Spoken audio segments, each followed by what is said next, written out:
Hello friends, good morning all of you. Radhe Radhe, जय श्री कृष्ण सभी को। कैसे हैं आप सभी? आई होप आप सब अच्छे होंगे और स्वस्थ होंगे। तो स्वागत है आपका हमारे यूट्यूब चैनल नौकरी एस्पिरेंट में। आज हम डिस्कस करने वाले हैं 7 जून 2023 की डेली करंट अफेयर्स जो आपके आने वाले हैं एग्जाम, जैसे कि एसएससी सीजीएल हुआ, दिल्ली पुलिस हुई, चंडीगढ़ पुलिस का हुआ, रेलवे का कोई भी एग्जाम हुआ। हर एग्जाम के लिए ये करंट अफेयर बहुत ही इंपॉर्टेंट, बहुत ही हेल्पफुल रहने वाली है आपके लिए। तो वीडियो में एंड तक बने रहना और हर क्वेश्चन को ध्यान से पढ़ना। अगर अभी तक आपने हमारे चैनल को सब्सक्राइब नहीं किया या चैनल पर नए हैं तो चैनल को सब्सक्राइब करें और शेयर करें, साथ ही बेल आइकन पर प्रेस कर दें ताकि कोई भी न्यू वीडियो है उसका नोटिफिकेशन आपको पहले से मिल जाए। पीडीएफ्स और नोट्स के लिए भी आप हमारी वेबसाइट पर विजिट कर सकते हैं। हमारी वेबसाइट है www.naukriaspirant.com। तो चलो फ्रेंड्स, शुरू करते हैं हमारी आज की वीडियो को शुरू करने से पहले वीडियो को लाइक और शेयर जरूर कर देना और वीडियो में एंड तक बने रहना। यह था कल का क्वेश्चन जिसका आंसर हमने पूछा था आपसे। आंसर था, क्वेश्चन है कि किस राज्य की पुलिस द्वारा नशीली दवाओं की व्यावसायिक मात्रा में शामिल व्यक्तियों की निगरानी के लिए ओपीएस क्लीन अभियान को शुरू किया गया। तो किस राज्य की पुलिस के द्वारा शुरू किया गया था अभियान? कौन सा अभियान? OPC clean. तो इसका राइट आंसर था पंजाब राज्य के द्वारा शुरू किया गया था ये ओपीसी क्लीन अभ्यास। अब हम देखते हैं 6 जून 2023 के रिवीजन क्वेश्चन। किसे हाल में विश्व मौसम विज्ञान संगठन के नए अध्यक्ष के रूप में नियुक्त किया गया है? अब्दुल्ला अल मेंड्रोस को। कौन सा देश विश्व की सबसे बड़ी IUCN विश्व संरक्षण कांग्रेस 2025 की मेजबानी करेगा? तो करेगा UAE देश करेगा।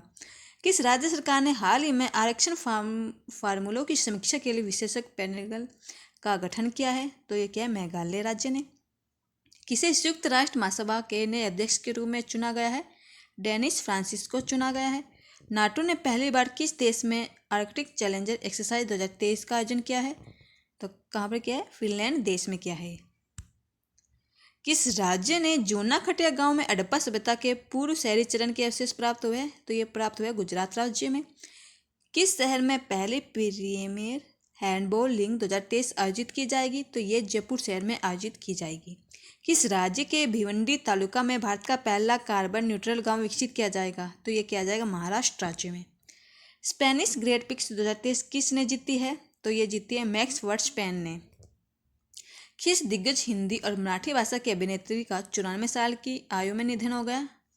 किसका निधन हुआ था? सुलोचना लाटकर का निधन हुआ था 94 साल की आयु में, जो हिंदी और मराठी दोनों भाषाओं में फिल्म में काम कर चुकी थी। अब हम देखते हैं हमारी आज की करंट अफेयर्स। हमारा फर्स्ट क्वेश्चन है कि राष्ट्रपति द्रौपदी मुर्मू को किस देश के सर्वोच्च नागरिक सम्मान से सम्मानित किया गया है? तो किस देश के सर्वोच्च नागरिक सम्मान से सम्मानित किया गया है राष्ट्रपति द्रौपदी मुर्मू को? आंसर दीजिए, क्या होगा राइट आंसर इसका? इसका आंसर होगा ए, सूरीनाम। सूरीनाम देश के सर्वोच्च नागरिक सम्मान से सम्मानित किया गया है। किसको सम्मानित किया गया है? राष्ट्रपति द्रौपदी मुर्मू को सम्मानित किया गया है सूरीनाम के सर्वोच्च सम्मान से। और आपको बता दें फ्रेंड्स, सूरीनाम जो देश है उसका सर्वोच्च सम्मान है जो राष्ट्रपति को दिया गया है, उसका नाम क्या है? तो उसका नाम है grade order of the chain of yellow star. क्या नाम है उस अवार्ड का? Grade order of the chain of yellow star. इस अवार्ड से सम्मानित किया गया है राष्ट्रपति द्रौपदी मुर्मू को। और आपको ये भी बता दें, ये जो पुरस्कार दिया गया है ये किसके द्वारा प्रदान किया गया है राष्ट्रपति को? तो सूरीनाम के राष्ट्रपति कौन है? चंद्रिका प्रसाद संतोखी। सूरीनाम जो देश है उसके राष्ट्रपति कौन है? चंद्रिका प्रसाद संतोखी। उसके द्वारा ये पुरस्कार प्रदान किया गया है राष्ट्रपति द्रौपदी मुर्मू को। याद रखना इन बात को। आगे चलते हैं, अदर इम्पोर्टेंट न्यूज देखते हैं। किस भारतीय अमेरिकी चिकित्सक को young urologist of the year award से सम्मानित किया गया है? तो ये किसे सम्मानित किया गया? नित्या अब्राहम को सम्मानित किया गया है। किस देश के राष्ट्रपति को लैंड का शीर्ष पुरस्कार order of the white eagle दिया गया है? तो ये दिया गया यूक्रेन देश के राष्ट्रपति को। मलयालम भाषा के किस विख्यात साहित्यकार को केरल के सर्वोच्च नागरिक सम्मान केरल ज्योति से सम्मानित किया गया है? तो ये किया गया है MT वासुदेव नायर को। एशियाई हॉकी महासंघ ने किस देश के हॉकी महासंघ को बेस्ट ऑर्गेनाइज अवार्ड से सम्मानित किया गया है? तो ये किया गया भारत देश को।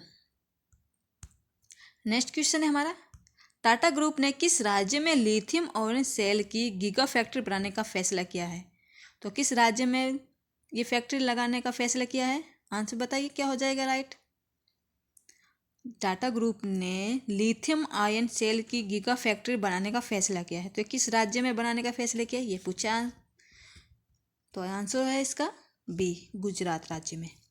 गुजरात राज्य में लिथियम आयन सेल की जो गीगा फैक्ट्री बनाने का फैसला किया है, किसने किया है ये फैसला, टाटा ग्रुप ने। और आपको बता दीजिए जो ये प्लांट है बनाया जाएगा गीगा फैक्ट्री का, ये प्लांट भारत का पहला lithium oil cell manufacturing plant होगा।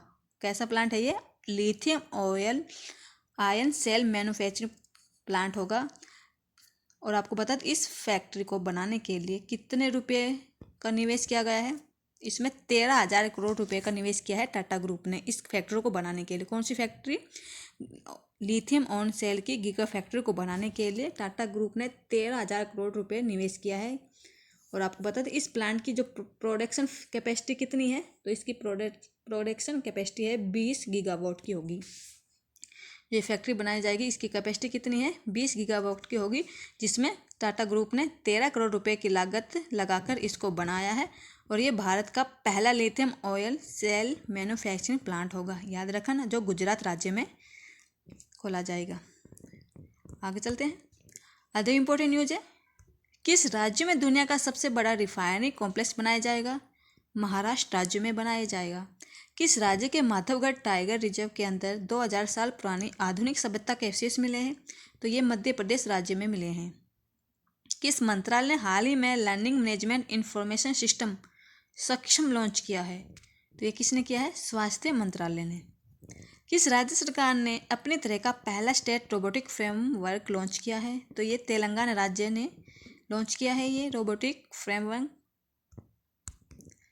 नेक्स्ट क्वेश्चन है हमारा, टीकों के परीक्षण के लिए केंद्रीकृत प्रयोगशाला नेटवर्क में कौन सा देश शामिल हुआ है, तो कौन सा देश शामिल हुआ है, आंसर दीजिए। पूछा है कि टीकों के परीक्षण के लिए केंद्रीकृत प्रयोगशाला मतलब CLN में कौन सा देश शामिल हुआ है, तो हमारा राइट आंसर इसमें सी, भारत देश। भारत देश शामिल हुआ है टीकों के परीक्षण के लिए। और आपको बता दें जो CLN है, केंद्रीय प्रयोगशाला नेटवर्क में 13 देशों में से 15 साझेदार सुविधाएं शामिल है। 13 जो देश शामिल हुए उसमें 15 साझेदार है इन सुविधाओं में शामिल हुए हैं। और इसका उद्देश्य क्या है, इस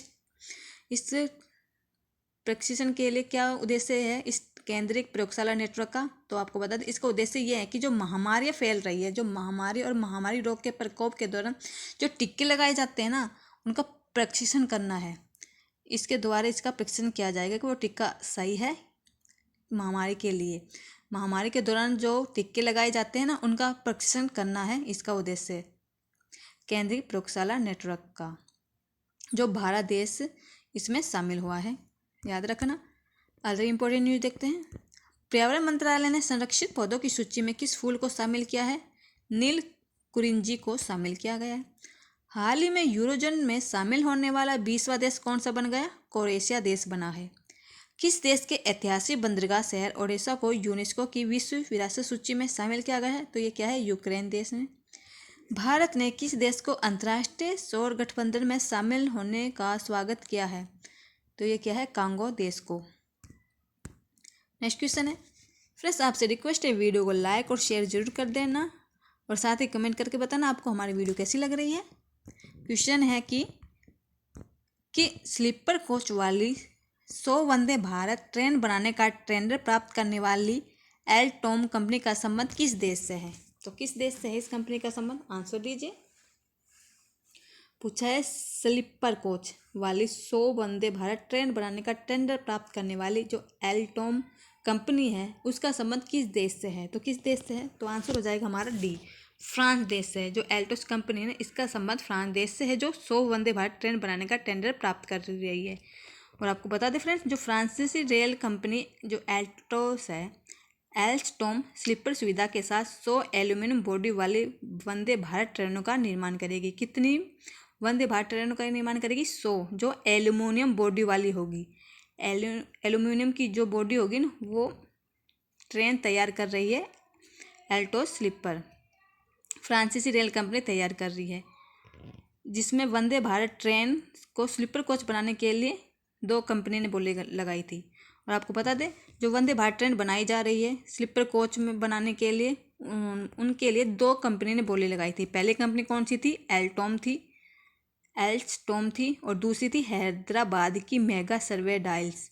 इन दोनों कंपनियों ने स्लीपर कोच बनाने के लिए वंदे भारत ट्रेन पर बोली लगाई थी। अदर इम्पोर्टेंट न्यूज़ देखते हैं। भारतीय रेलवे कहाँ से कहाँ के बीच भारत गौरव डिलक्स एसी टूरिस्ट ट्रेन शुरू करने की घोषणा की है। तो ये की है अयोध्या से जनकपुर, जो नेपाल में। किस रेलवे स्टेशन को आईजीबीसी के द्वारा ग्रीन रेलवे स्टेशन प्रमाण की प्लेटिनम रेटिंग से सम्मानित किया गया है? तो ये किया गया है विशाखापट्टनम रेलवे स्टेशन को।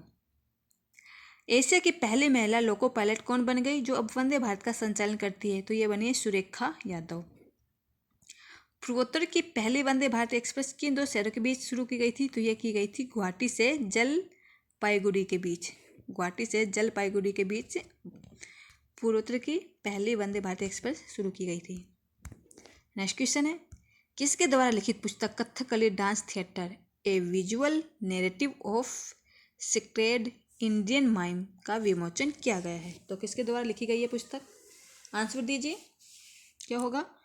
Kathakali dance theatre A visual narrative of sacred Indian mime का विमोचन किया गया है। तो ये पुस्तक किसके द्वारा लिखी गई, ये आपसे पूछा है।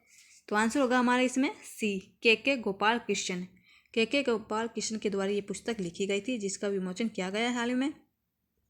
और आपको बता दें, जो ये पुस्तक है, क्या नाम है इस पुस्तक का? Kathakali dance theatre.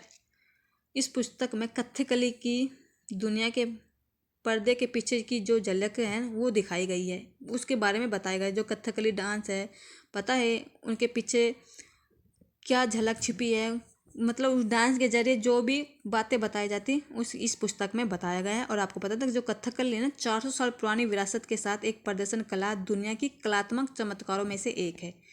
कथकली के माध्यम से इस पुस्तक में उसके पीछे छुपी हुई कला का प्रदर्शन करती है, उनके बारे में इस पुस्तक में बताया गया है। और क्या नाम है इस पुस्तक का? नाम Kathakali dance theatre A visual narrative of sacred Indian mimes इस पुस्तक का नाम है, जिसका किसके द्वारा लिखी गई है? के गोपाल कृष्ण के द्वारा। अदर इम्पोर्टेंट न्यूज़ देखते हैं। किसके द्वारा लिखित पुस्तक जादूनामा का हाल ही में विमोचन किया गया है? तो ये लिखी गई है अरविंद मंडलोई के द्वारा। किसके द्वारा भारत के स्वतंत्रता संग्राम की भूमिका पर लिखित पुस्तक क्रांतिकारी का विमोचन किया गया है? तो ये किया गया है संजीव साइनवाल के द्वारा। मध्य प्रदेश के राज्यपाल ने किसके द्वारा लिखित पुस्तक ह्यूमन एंटोनॉमी का विमोचन किया है? तो ये किया ए.के. द्विवेदी के द्वारा।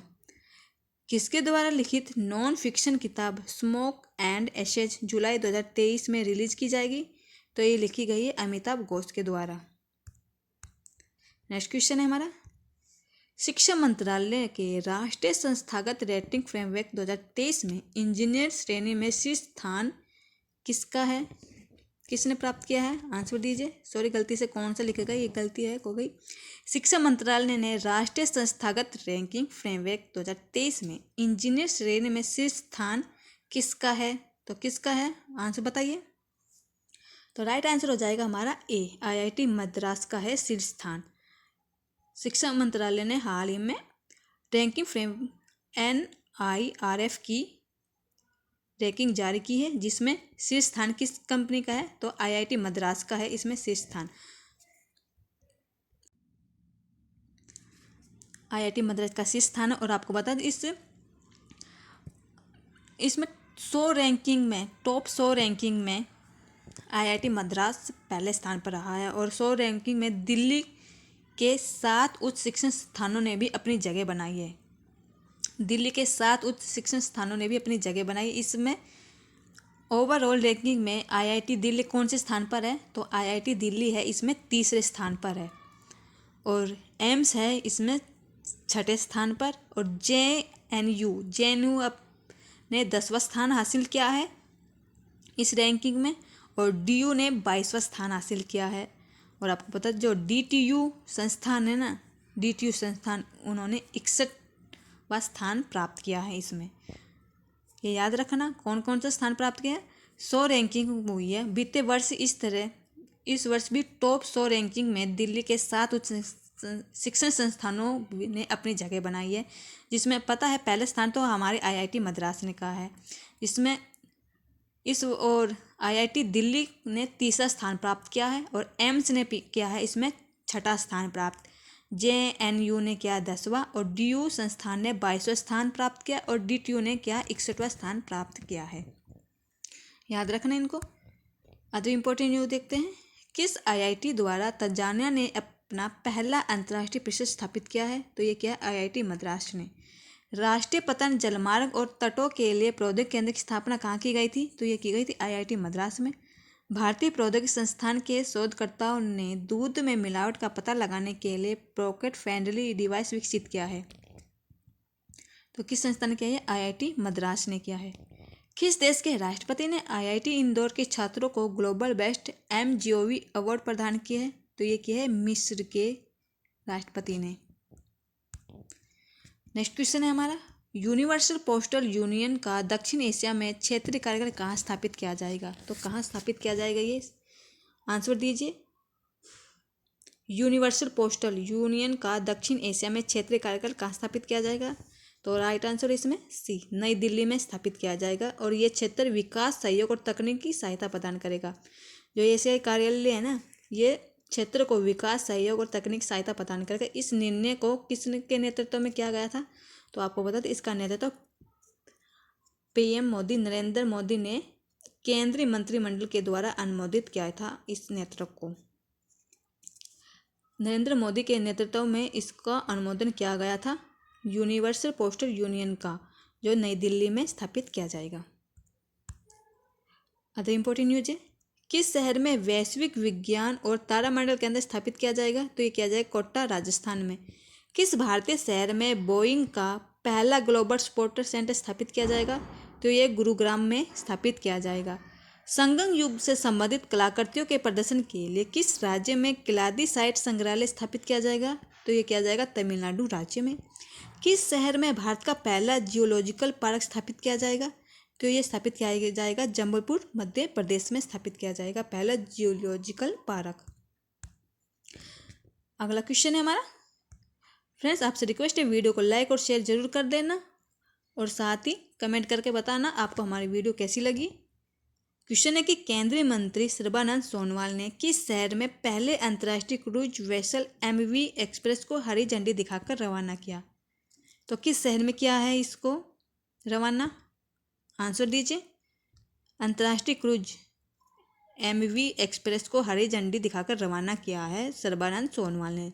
तो ये किस शहर में किया है, ये आपसे पूछा है। तो आंसर होगा बी, चेन्नई शहर में। चेन्नई शहर में अंतर्राष्ट्रीय क्रूज वेसल एमवी एक्सप्रेस को सर्बानंद सोनोवाल ने हरी झंडी दिखाकर रवाना किया है। और कब किया था ये रवाना? तो आपको बता दें, सर्बानंद सोनोवाल ने 5 जून को किया था। ये 5 जून को चेन्नई से श्रीलंका के लिए भारत के लिए पहले अंतर्राष्ट्रीय क्रूज पोत को हरी झंडी दिखाकर रवाना किया था। अदर इम्पोर्टेंट न्यूज है, केंद्रीय मंत्री नरेंद्र सिंह तोमर ने किस शहर में एग्री यूनिफेस्ट का उद्घाटन किया है? तो ये क्या है? बेंगलुरु शहर में। किस केंद्रीय मंत्री के द्वारा बंदरगांव पर 11वें अंतर्राष्ट्रीय सम्मेलन को संबोधित किया गया है? तो ये किया गया नितिन गडकरी के द्वारा। केंद्रीय मंत्री मुख्तार अब्बास नकवी ने कहाँ 5वें वैश्विक फिल्म पर्यटन सम्मेलन का उद्घाटन किया है? तो ये क्या है? मुंबई शहर में। केंद्रीय मंत्री अश्विनी वैष्णव ने किस राज्य के लिए डाक विभाग का एक अनूठा कवर गो ग्रीन गो ऑर्गेनिक लॉन्च किया है? तो ये क्या है? सिक्किम राज्य के लिए। नेक्स्ट क्वेश्चन है हमारा, विश्व खाद्य सुरक्षा दिवस मनाया जाता है। तो कब मनाया जाता है विश्व खाद्य सुरक्षा दिवस? जल्दी से बताइए आंसर क्या होगा। विश्व खाद्य सुरक्षा दिवस मनाया जाता है, आंसर हो जाएगा डी, 7 जून को। 7 जून को हर वर्ष 7 जून को विश्व खाद्य सुरक्षा दिवस मनाया जाता है। और आपको बता दें फ्रेंड्स, इस दिन को बनाने का उद्देश्य क्या है? तो इस दिन को बनाने का उद्देश्य है कि लोगों को फूड सेफ्टी के महत्व को समझाना है, उनको भोजन के बारे में बताना है, उनके महत्व को समझाना है कि भोजन हमारे लिए कितना ज़रूरी है उनको, और उनको भोजन में मतलब जो खराब हुआ भोजन उनको खाने से सेफ्टी करने के लिए ये दिवस मनाया जाता है। और आपको बता दें फ्रेंड्स, जो फूड सेफ्टी है ना, उस फूड सेफ्टी के साथ साथ ये दिन स्वास्थ्य, कृषि और मार्केट और आर्थिक विकास पर भी जोर देता है। इस दिन फूड सुरक्षा दिवस तो बना ही जाता है, साथ ही में ही स्वास्थ्य के बारे में और कृषि, मार्केट और आर्थिक विकास के दिन के रूप में भी ये दिवस मनाया जाता है। ये कब मनाया जाता है? 7 जून को। अदर इम्पोर्टेंट न्यूज है, 1 जुलाई को राष्ट्रीय चिकित्सा दिवस बनाया जाता है और राष्ट्रीय डाक कर्मचारी दिवस भी 1 जुलाई को ही बनाया जाता है। विश्व यूएफओ डे 2 जुलाई को बनाया जाता है और विश्व चॉकलेट दिवस 7 जुलाई को बनाया जाता है। 11 जुलाई को बनाया जाता है विश्व जनसंख्या दिवस और 12 जुलाई को पेपर बैग डे बनाया जाता है। विश्व युवा कौशल दिवस कब बनाया जाता है? ये बनाया जाता है 15 जुलाई को। अंतर्राष्ट्रीय न्यायालय के लिए विश्व दिवस मनाया जाता है 17 जुलाई को। याद रखना, अंतर्राष्ट्रीय न्यायालय के लिए विश्व दिवस 17 जुलाई को मनाया जाता है। नेक्स्ट क्वेश्चन है हमारा, किस राज्य सरकार ने बेघर बुजुर्गों के लिए आश्रय देने के लिए एल्डर लाइन सेवा शुरू की है? तो किस राज्य सरकार ने शुरू की है ये लाइन? आंसर दीजिए, क्या होगा? बेघर बुजुर्गों के लिए आश्रय देने के लिए एल्डर लाइन सेवा शुरू की है। तो किस राज्य ने शुरू की है ये? तो आंसर है हमारा ए, उत्तर प्रदेश राज्य ने। उत्तर प्रदेश राज्य ने बेघर बुजुर्गों के लिए एक एल्डर लाइन सेवा शुरू की है और ये लाइन क्या है? 14567 ये एल्डर लाइन सेवा शुरू की है बुजुर्गों के लिए जो बेघर है, जिनके पास घर नहीं है, उनके लिए ये हेल्प लाइन सेवा शुरू की गई, जिसके द्वारा वो इस हेल्पलाइन के जरिए जो भी बुजुर्ग है जिनके पास घर आश्रय नहीं है, वो इन पर कॉल करके उनको इस आश्रम में पहुंचाया जा सकता है इसके द्वारा। और इस पहल की शुरुआत किसने की थी? तो आपको बता दें, इस पहल को समाज कल्याण राज्य मंत्री अरुण के द्वारा इसको शुरू किया गई थी, इस सेवा लाइन को, जो उत्तर प्रदेश राज्य में शुरू की गई है बुजुर्गों के लिए। अदर इम्पोर्टेंट न्यूज है, किस राज्य सरकार ने राज्यों में शिक्षकों की भर्ती के लिए शिक्षा सेवा चयन आयोग गठित करने का फैसला किया है? तो ये क्या है? उत्तर प्रदेश राज्य ने। किस राज्य सरकार ने ई वाहन अभियान के तहत सरकारी विभागों में 100% ईवी बनाने का लक्ष्य रखा है? तो ये रखा है उत्तर प्रदेश राज्य ने। बच्चों के लिए डिजिटल हेल्थ कार्ड बनाने का पहला राज्य हाल में ही कौन सा बना है? ये बना है उत्तर प्रदेश राज्य। किस राज्य सरकार ने डिजिटल ग्रामीण शिक्षा को बढ़ावा देने के लिए पहल योजना प्रारंभ की है? तो ये प्रारंभ की है उत्तर प्रदेश राज्य ने। आज का क्वेश्चन है हमारा, जिसका आंसर सभी को कमेंट बॉक्स में बताना है। क्या होगा राइट आंसर? फोर्ब्स की रिपोर्ट के अनुसार दुनिया का सबसे मूल्यवान फुटबॉलर क्लब कौन सा बन गया है? तो कौन सा बना? आंसर आपको कमेंट बॉक्स में बताना है क्या होगा। सामान्य ज्ञान डोज देखते हैं हमारा। देशबंधु के नाम से कौन जाने जाते हैं? चित्तरंजन दास जाने जाते हैं देशबंधु के नाम से।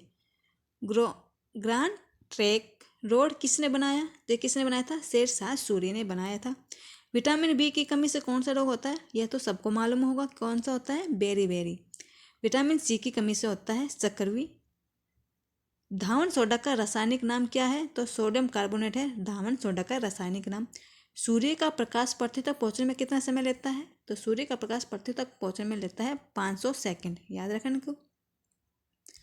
तो फ्रेंड्स, आज की हमारी वीडियो आप सभी को कैसी लगी कमेंट बॉक्स में जरूर बताना। साथ ही वीडियो को लाइक शेयर सब्सक्राइब जरूर कर देना।